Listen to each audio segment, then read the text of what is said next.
Why do you think they were afraid? Let's go back to Mark chapter 6, verse 49, and then that young lady could read that verse again. And when they saw him walking on the sea, they supposed it was a ghost and cried out, for they all saw him and were troubled. But immediately he talked with them and said to them, That's Be okay. of good heart. So the question again, why were they afraid? They probably forgot that he could do miracles. Maybe they actually really thought he was a ghost. And because they thought he had gone someplace else, that he wasn't with them. Hmm. And then when they saw that, they like I said, thought he was a ghost. So they didn't think it was him because they thought he was somewhere else. So how he could be somewhere else and then he walking on the water. So it's kind of a mixture, right? Number one, they didn't think they forgot that who he was, you know, they forgot that, oh, this is the same person that performed all these miracles, so why not perform this one? Why, if he could perform all those miracles, then what's keeping him from walking on the water? So it just shows you how quickly we forget, right?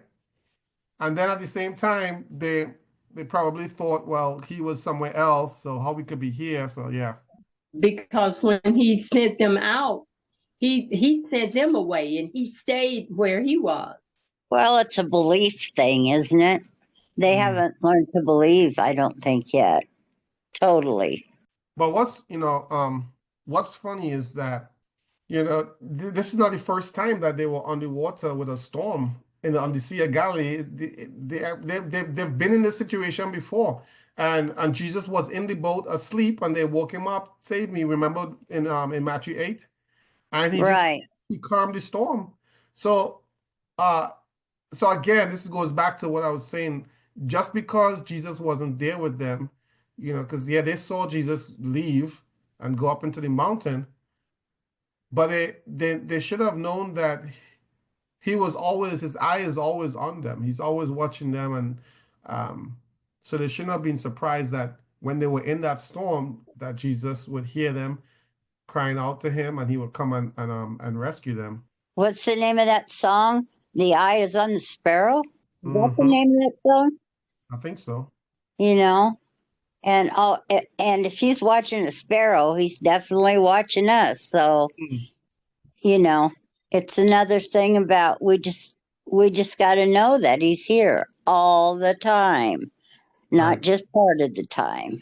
And I think in Matthew, I believe it's in Matthew as well, I think Matthew chapter 6 or chapter 7, I can't remember which chapter it is. Jesus says that if he takes care of the lilies in the valley, and if he takes care of the birds and makes sure that they have food, how much more is he going to take care of us, who he made in his image? So it talks about how we should trust. We should trust and have faith that God is looking over us. He's watching down from us, just like he watched down on the disciples from the mountain and saw that they were going through that storm. He's watching down on us and sees us as we go through our storms. And we just have to trust that when we call on him, he's going to walk out on that water and towards us and help us as we go through the storms of our lives as well. Amen. All right. Let's look at these last few verses here. Matthew chapter 28, Matthew chapter 14. I think I'm on that right now. Yep. Verses 28 to 32. And Peter answered him and said, Lord.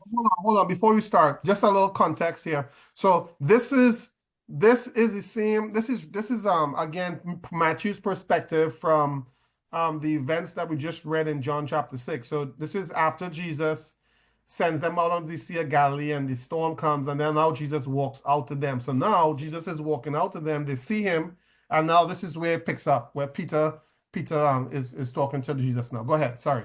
And Peter answered him and said, Lord, if it is you, command me to come to you on the water. So he said, come. And when Peter had come down out of the boat, he walked on the water to go to Jesus. But when he saw that the wind was boisterous, he was afraid, and beginning to sink, he cried out, saying, Lord, save me. And immediately Jesus stretched out his hand and caught him and said to him, O you of little faith, why did you doubt? And when they got into the boat, the wind ceased. So my question is, what is your takeaway from that reading? Please check out the rest of this podcast by clicking on the link that appears on your screen. Also, make sure to subscribe to the channel to stay updated for more videos.